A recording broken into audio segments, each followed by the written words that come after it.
I hope you guys are doing amazing and having a beautiful, wonderful evening. And I hope you're enjoying yourselves and you find yourselves in good health.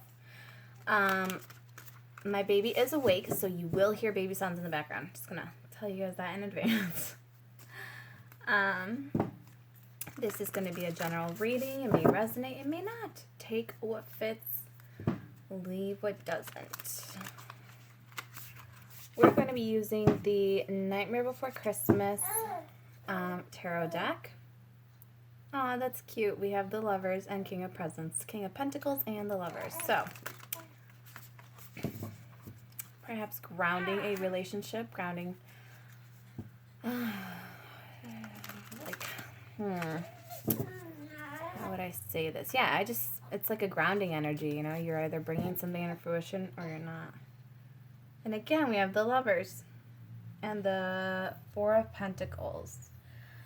For some of you, you may kind of be feeling like, because these are ghosts, so it's like maybe you're hanging on to the ghosts of past lovers, like past relationships that didn't work out for you, like you're hanging on to that, and this is about clearing it out, okay? So, let's start with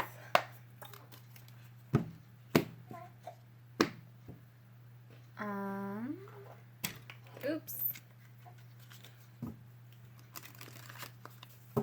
We're going to do Romance Angels and see what's going on.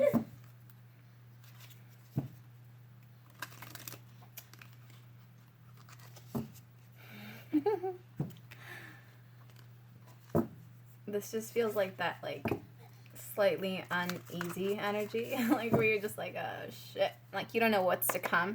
So some of you may be anxious about, you know, what's coming in for you, but trust Holy Spirit. Ooh, that's gonna be something good. We have soulmate. Yes, this is your soulmate.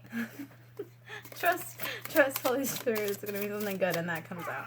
So, who's ever energy you're thinking about, like whoever came to mind, ask yourself, how do you feel about it? You know, when this card came out, how did you feel? Did you feel like resentful and you're like, no, that's not, you know, like if you're thinking of an individual during this reading, it's like, and this came out and you immediately felt like a pang in your stomach, like, then no, this is you practicing using your discernment. If you felt like a relief or you felt like, okay, this makes sense, you know, oops, I mean, that's super flat. So, but if you felt like a relief, like when this came out, then it's like, okay, yes, you're more at the same like vibrational level with this individual. And with heart-to-heart conversations, this is honestly discuss your feelings with each other. So, for those of you, obviously, this is going to go both ways.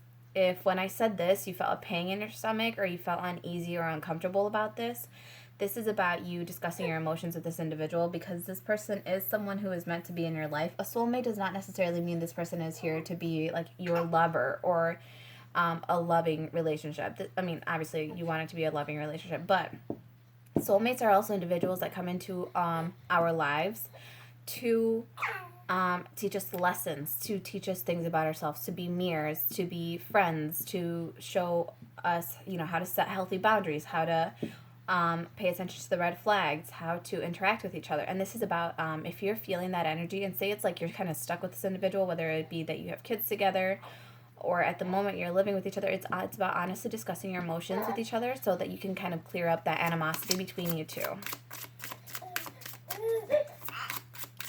Ooh. That one went flying.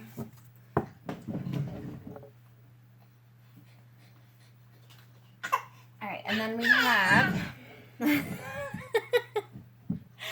so, I mean, this one went super flying, and we have separation. Time apart from your partner is on the horizon.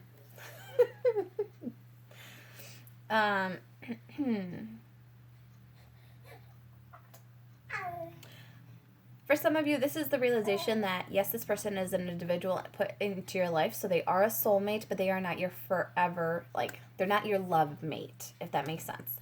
This is about discussing your emotions with each other and kind of learning how to love people from afar, how to, you know, give yourself space. And it's because it's like those are the boundaries we were talking about. Some people come into your life to help you, with your boundaries, help you to know your worth and find yourselves. And that's okay. And this is kind of just seeing that sometimes situations are meant to be like that. Having a soulmate in your life doesn't necessarily mean this person needs to be in your every single day, type of living, like in your daily energy. This person can just, pop in from time to time. And that's the thing, is this person is not, you maybe, whenever you get a reading on someone or you hear about someone, it's like when you think soulmate, a lot of people think immediately again, they think the loving partnership. And that's not always it. In this situation, I'm feeling like, yes, this is your soulmate. Yes, this is an individual placed into your life for a reason, but it may not be the reason you are like coding it with, or like it may not be what you thought it was going to be. And then time apart from your partner is on the horizon. For some of you, again, this conversation, for a lot of you, it may cause you to break up. You may just see that you're not on the same frequency anymore. You're not vibrating equally anymore. So it's like they may be, at a lower vibration, or you may be at a lower vibration, and you can discuss your emotions and see, are we on the same page or are we not? Is it time for us to go our separate ways, or can we work on this and fix this? Or do we need a little bit more space in between us to become, our individual selves again? That may be the lesson here. And also it's saying that, for some people that are in separation and like say it's a long-term partnership, or a long distance partnership, this is just saying like separation, like physical separation, has nothing to do with your actual connection. If when you love someone, you are always connected at the heart, even if you're not physically connected. And then bottom of the deck, your love life is being influenced by your religious upbringing and spiritual path, religious factors. So again, this is just this leg of the journey right here is just, you're meant to do this alone for now, because it's like you are still learning how to discover your worth, how to set your healthy boundaries, how to come into your own. And that is why at this moment, it's like you are looking at your future and like you're planning who you want to be in the now. So you're becoming that person. That is why, there may be separation at this time, and you may be asking yourself, why is no one showing up for me? And it's like, because this is about you. This is also about you learning how to speak your truth, the heart-to-heart conversations. It's kind of like spirit saying, like, how am I going to bring someone new in when you're kind of still holding on to someone, or you still have anger and resentment or some type of connection to another individual, or you have not cleared the air with this, other individual. So it's like, how can I make room for someone else to come in? Like, it's kind of saying, like, if you can't even tell the person you dislike a truth, okay, so this is the energy we're going with. This is like the people teaching your boundaries. If you cannot even tell someone, who hurt you, who, would deserve it, we don't dish out karma, but sometimes, us putting up our boundaries and standing our ground is not us dishing out karma. This is us just standing up for ourselves. And if anything, it's attracting good karma in, because you're putting a boundary up against this type of energy and saying, like, no, you're not welcome here. Like the breadcrumbing, the lying, the deceit, the manipulation, like, no, it is not welcome here. So if anything, you're putting on good karma into the world for you. But what this is saying is, it's like Spirit is saying, like Holy Spirit saying that, like, if you cannot speak your truth to an individual that means nothing to you, and I know that seems weird, but like if someone hurt you, they're, they kind of just, they lose their meaning in a way, but they gain a more meaningful one, which is to teach you a lesson. And the lesson is usually about self-love, boundaries, appreciating yourself, and knowing your self-worth enough to stand up for yourself. So it's like, if you won't even stand up against a lower vibrational energy, what's going to make me believe that you're going to be able to stand your ground when this individual comes in? What makes, what's going to tell me that you're going to stay true to who you are when someone else comes in? Because how sometimes when you fall in love or you start a new relationship, sometimes you lose yourself, and it's not necessarily like you lose yourself in a super toxic way all the time. It may just be that you lose yourself in terms of your ambitions and goals kind of like almost get put on the back burner because you're so caught up in the hormonal, like, dopamine addiction phase of it. You spend so much time with this individual and you just become enveloped in them. So the reason you had this crappy individual come into your life is because Spirit wants to test you to see, are you going to be able to stand your ground when I send you your true match? Like, if I sent you your true match right now, you would probably be shadowed by them because you would fall into them. Like, you would get sucked into their vortex. This is about two individuals being able to, like, manifest for themselves and bring things into like they're magnets, so they're able to pull things into themselves. But when you work together equally, it's about learning how to stand side by side rather than get pulled into each other's worlds in a toxic way that, you know, makes you spin out of control or makes you lose yourself. So this is about you knowing how to stand your ground, and this is like practice. This is why you kind of get sent crappy people into your life, because it's a practice. It's like, can you stand your ground with this against this individual? This individual that you know isn't good for you, you know doesn't bring good energy to you, you know they make you feel uncomfortable. It's like, can you stand your ground against them? Because once you can learn how to stand your ground against them and truly appreciate who you are and knowing your worth, and knowing that your worth means you fight for yourself, you stand up against that person. If you have to, you put that person in their place. And it is not you dishing out bad karma. It is you protecting your energy and dishing out good karma. You're planting seeds of good karma for yourself. Now, that does not mean you put this person in their place by belittling them. That just means you tell this individual their truths.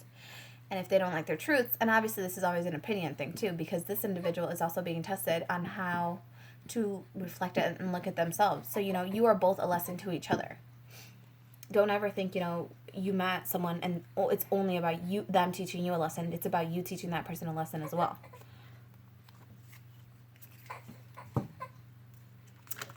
So we're going to do just a couple cards from this one. And we cut it, and we have the Three of Needles, Three of Swords. This is about heartbreak. This is about betrayal. This is deceit. This is someone that hurt you. This is a past. Kind of like Three of Cups is Three of Potions. And this, with these two, cutting to these two, this is like, this could have been, a betrayal with a third party, whether it be another person, place, or work that, came between you. And it's like, again, this is spirit testing you, saying, if I put someone else in your life, are you going to be able to keep your life balanced out without, giving too much energy to one certain area of your life? What are you doing? Are you getting fussy? All right, 1 second.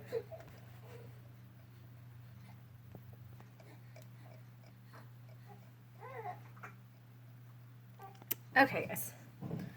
He had a poopy diaper, in case anyone was wondering. So, let's get back in this energy and see what we've got. I'm actually also going to pull, let's see, Holy Spirit, what messages? Ooh, damn it. I done knew it. We have the Queen of Needles and the Devil. Oogie boogie. So, and them coming out like together. Man, it's so easy to come into this Queen of Needles. Queen of Needles is like you know how she looks like primpy?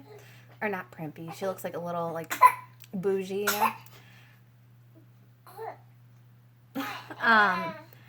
This is about, okay, not bougie. Let me refine that. She looks well taken care of, right? Well put together, but almost standoffish because she's a little bit cold. Queen of Needles is not cold, but you're legit. Like you're so logical that you're so clear cutting to individuals.